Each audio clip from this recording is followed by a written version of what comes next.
Chers étudiants, nous allons commencer aujourd'hui le cours de pharmacologie générale sous forme de présentation PPT de manière similaire qu'en présentiel.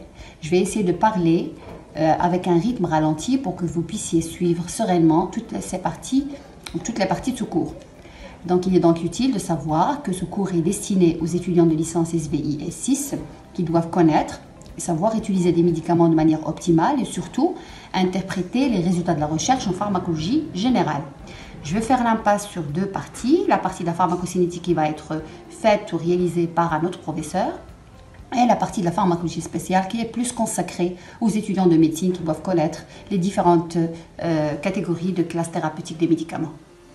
Nous allons continuer avec le plan du cours, donc qui va commencer par des définitions générales et notamment celles de la pharmacologie, la pharmacodynamie, le médicament, la toxicologie, etc. Et nous allons passer donc aux agonistes, antagonistes, donc à tout ce qui concerne les récepteurs. Et comme troisième partie, quelques applications d'antagonistes et agonistes en tant que médicaments.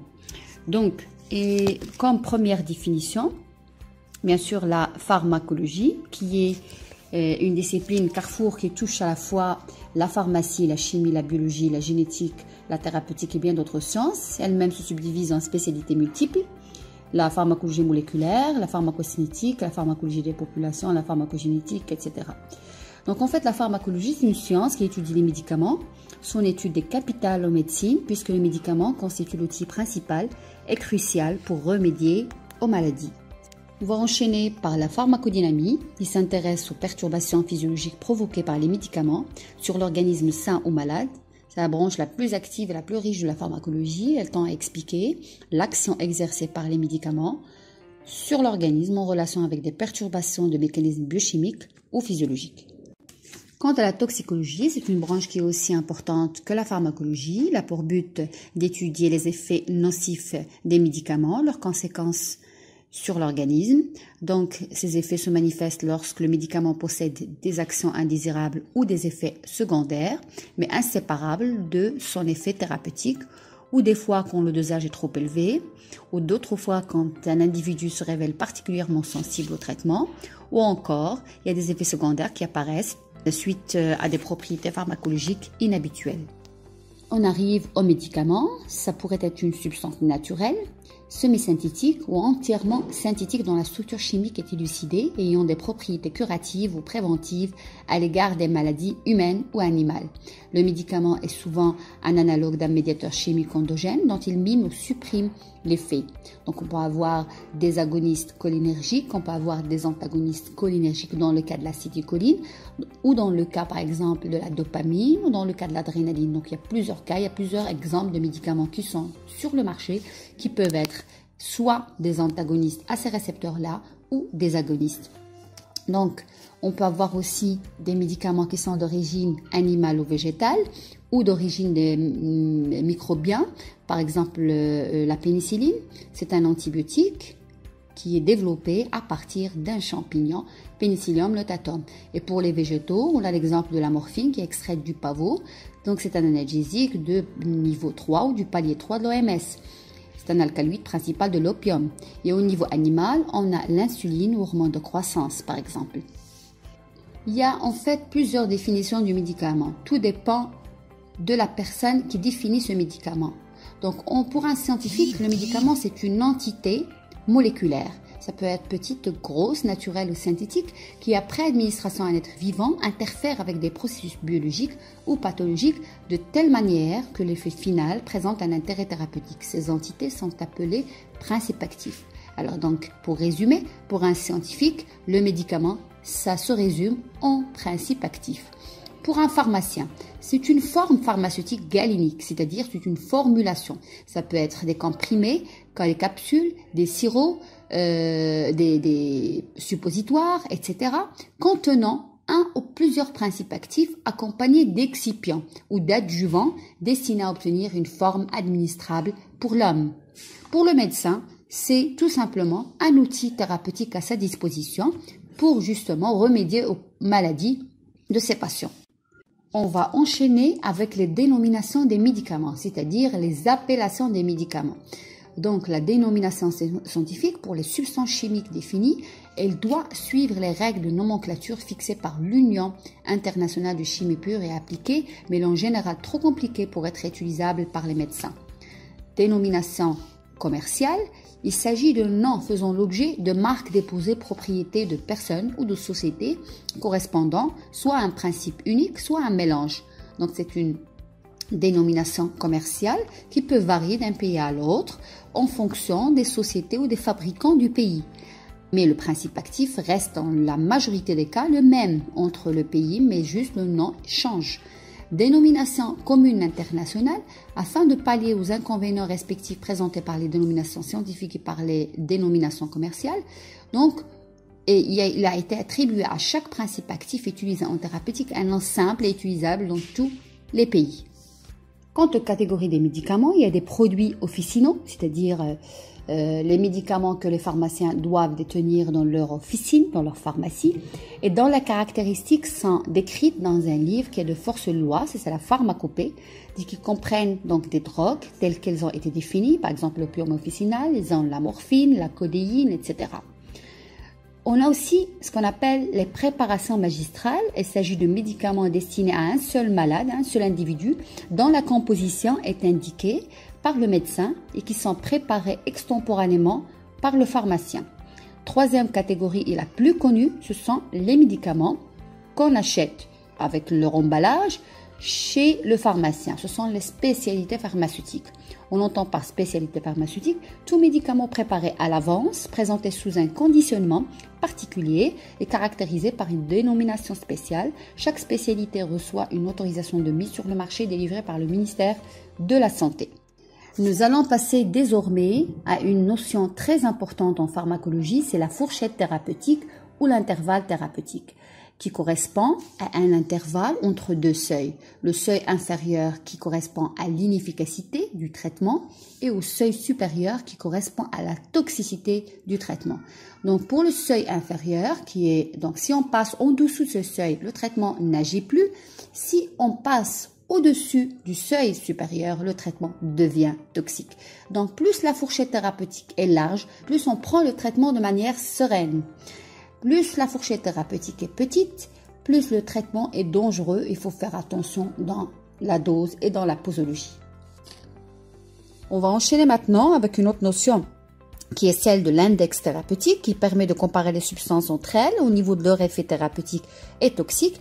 Et c'est aussi un rapport de la dose toxique chez 50% de la population, qui peut être une dose létale chez 50% de la population, sur la dose qui est efficace chez 50% de la population. Pour que ce rapport soit pertinent, il faut que les cours de toxicité et les cours d'efficacité soient parallèles. Cette notion est cependant importante car plus cet indice ou cet index est élevé, plus le médicament peut être prescrit avec sécurité. En revanche, plus il est faible, plus le médicament sera difficile à utiliser. C'est le cas de la guécoxine, comme d'autres médicaments, comme les anticancéreux. Une autre notion très importante, c'est la marge de sécurité. Il est défini comme le ratio ou le rapport de la dose requise pour causer une toxicité dangereuse chez un pourcentage très faible d'individus, c'est la DT1 ou la dose toxique 1%, à la dose requise pour améliorer un état ou un symptôme, comme par exemple le mal de tête, dans une proportion très large d'individus, c'est la dose efficace 99. Donc en fait, la marge de sécurité, c'est une formule, c'est un rapport entre la dose toxique 1% sur la dose efficace 99%. Plus cette valeur est importante, moins les risques de toxicité sont importants. Nous allons passer maintenant à la variation de l'effet du médicament après des administrations répétées. Donc on peut avoir trois cas de figure. Un effet inchangé, c'est le cas le plus fréquent, c'est-à-dire que l'effet du médicament reste identique lorsqu'il est administré d'une façon répétée chez un individu sain. Le deuxième cas de figure, c'est l'effet diminué, lorsque l'effet obtenu décroît progressivement au cours d'administrations successives et rapprochées du médicament. On dit dans ce cas-là qu'il y a désensibilisation des récepteurs. Et on va expliquer davantage cet aspect-là dans la partie des récepteurs agonistes et antagonistes. Par exemple, s'il y a une tolérance à la morphine chez les addicts à la morphine, on les appelle les morphinomanes, qui utilisent des doses de plus en plus élevées pour compenser la perte de l'efficacité de la morphine. Le troisième cas de figure, c'est l'effet augmenté. Ce cas est assez exceptionnel et résulte en général de l'accumulation progressive de médicaments dans l'organisme en raison de l'inhibition de son catabolisme ou d'une posologie excessive. Pour conclure cette partie, l'objectif final est d'obtenir un rapport bénéfice-risque favorable aux malades. Et en pratique, c'est d'administrer le médicament approprié, à la bonne dose, à la bonne posologie, pendant la bonne durée de traitement, avec un maximum d'effets thérapeutiques bien sûr, et pas ou avec un minimum d'effets indésirables. Nous allons attaquer maintenant la deuxième partie de ce cours, qui va concerner les agonistes et antagonistes et leurs cibles d'action, qui sont les récepteurs. Alors ces récepteurs-là sont généralement des enzymes ou des protéines de transport. L'interaction du médicament avec son site d'action va entraîner via des mécanismes de signalisation intracellulaire ce qu'on appelle un effet pharmacologique, suivi généralement d'un effet thérapeutique. Pour comprendre les mécanismes d'action des médicaments, nous allons étudier dans un premier temps les récepteurs et leurs ligands, agonistes et antagonistes, et les différentes sous-classes de ces ligands. Et comme deuxième point, les méthodes d'étude de l'interaction ligand-récepteur. Et comme troisième point, donc la quantification de l'effet pharmacologique des agonistes et des antagonistes via ou par le biais de la méthode expérimentale fonctionnelle. Nous allons définir maintenant les récepteurs, qui sont des entités intracellulaires capables de reconnaître et de fixer de façon spécifique des médiateurs ou ligands qui peuvent être à l'intérieur de l'organisme endogène ou à l'extérieur de l'organisme exogène. Alors la fixation du médiateur déclenche généralement une réponse biologique obtenue par l'intermédiaire d'un amplificateur et d'un effecteur, exemple protéine G. Et la dénomination ou l'appellation des récepteurs se fait à partir de leur ligand usuel. Par exemple, les récepteurs bêta-adrénergiques, ce sont des récepteurs à adrénaline, donc sous-classe des bêta-récepteurs. Récepteurs cholinergiques, ce sont des récepteurs à acétylcholine. Il y a aussi des récepteurs à benzodiazépine, ça s'appelle des récepteurs benzodiazépiniques. Des récepteurs, par exemple, à opiacés, ce sont des récepteurs opioïdergiques, etc. Alors, comment ces médicaments marchent schématiquement? En fait, toute molécule active réagit avec une entité moléculaire, le récepteur. L'action pharmacologique induite par l'interaction du médicament à son récepteur engendre une séquence d'événements cellulaires que l'on peut schématiser comme suit. Le médicament, quand il se fixe sur son récepteur, donc le M, c'est le médicament, le R, c'est le récepteur, va former un complexe MR qui est médicament-récepteur. Cette interaction va enclencher une action pharmacodynamique. Cette action pharmacodynamique va être traduite en effet thérapeutique. On prend l'exemple d'un antihypertenseur, c'est-à-dire un médicament qui va baisser la tension artérielle, d'accord, au niveau de l'organisme, va être administré à un patient qui est hypertendu.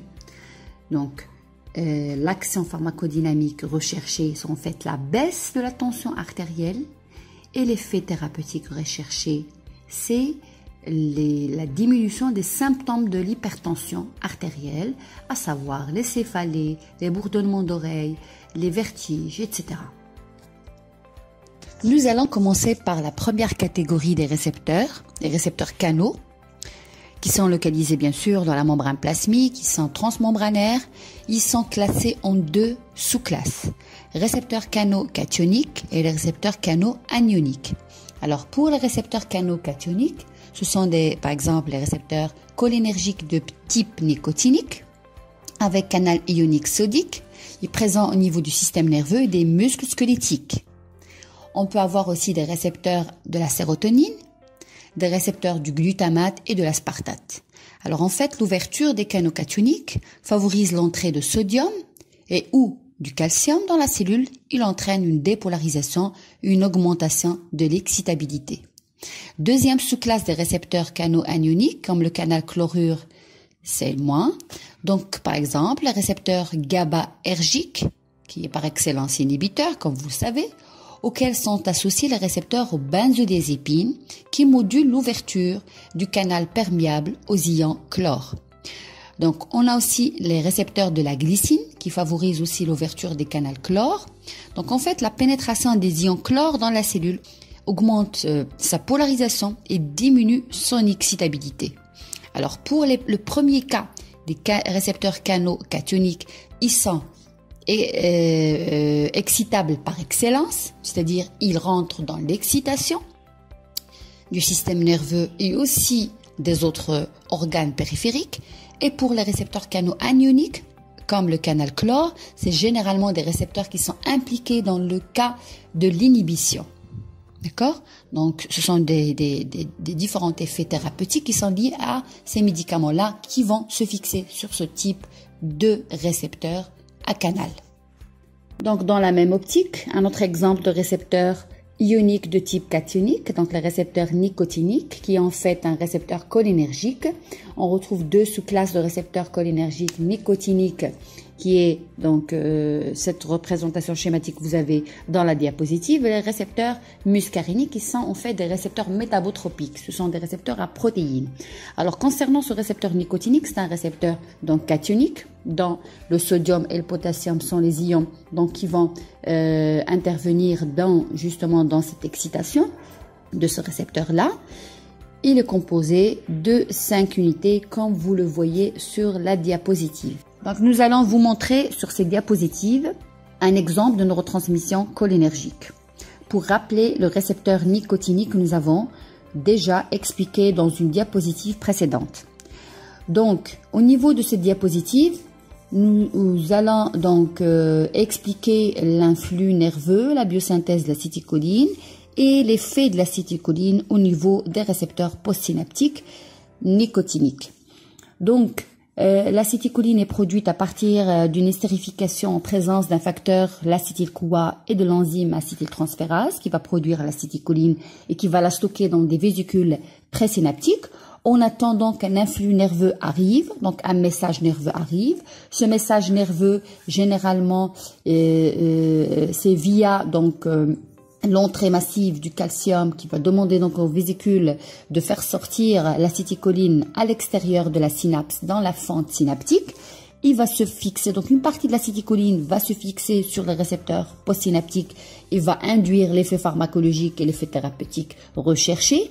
Et une partie va être dégradée en choline et en acide acétique pour rentrer encore une fois dans le neurone, resynthétiser en acétylcholine et restocker dans les vésicules synaptiques en attendant un autre message nerveux. Quand vous voyez sur la gauche en bas de la diapositive, il y a un potentiel d'action.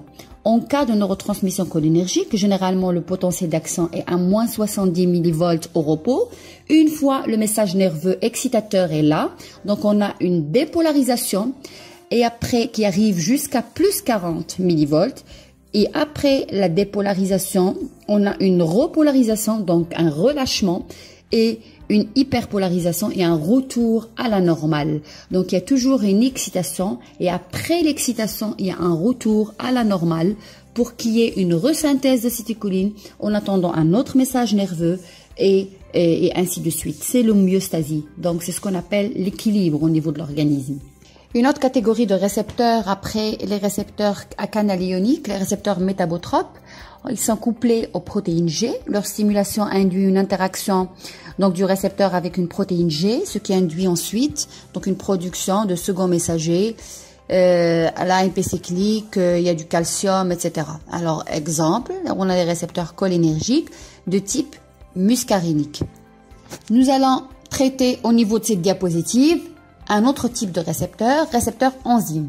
Donc, ils associent sur une même protéine de la membrane plasmique une fonction réceptrice, il lie le médicament, une fonction enzymatique, donc catalytique, et ça donne un effet pharmacologique. Donc, la fixation du médicament sur le récepteur module l'activité enzymatique. On prend l'exemple du récepteur de l'insuline, qui est un récepteur à activité tyrosine kinase. On a aussi d'autres récepteurs à activité phosphatase kinase.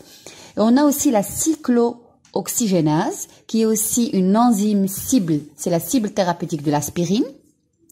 Et on a aussi d'autres types d'antidépresseurs qui ont une cible thérapeutique enzyme, donc un récepteur enzyme, l'IMAO, donc la monoamine oxydase B.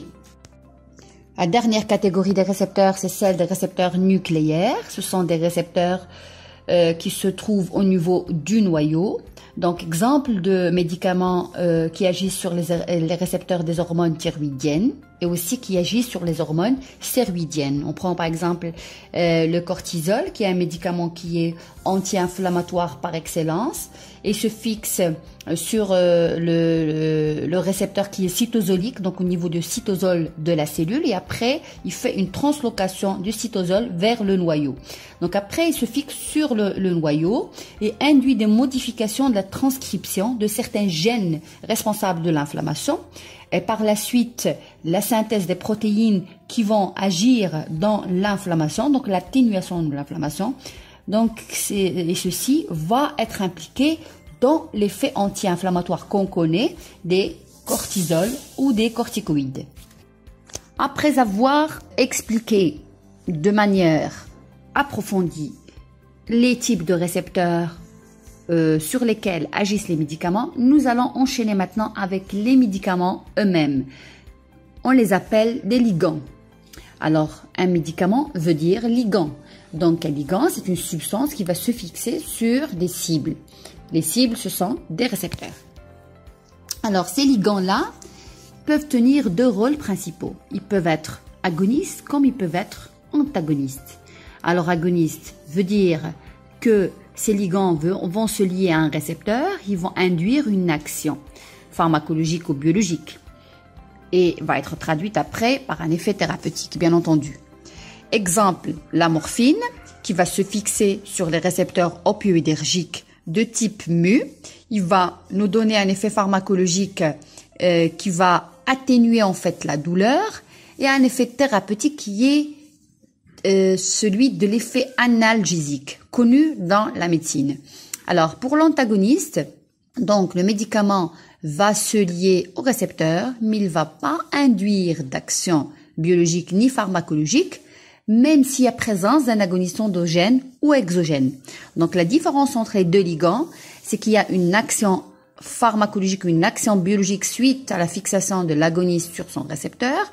Il n'y a pas d'action biologique suite à la fixation de l'antagoniste sur son récepteur. On va enchaîner maintenant par le premier type de ligand agoniste. Donc c'est un ligand d'un récepteur capable de mimer une réponse cellulaire de type physiologique.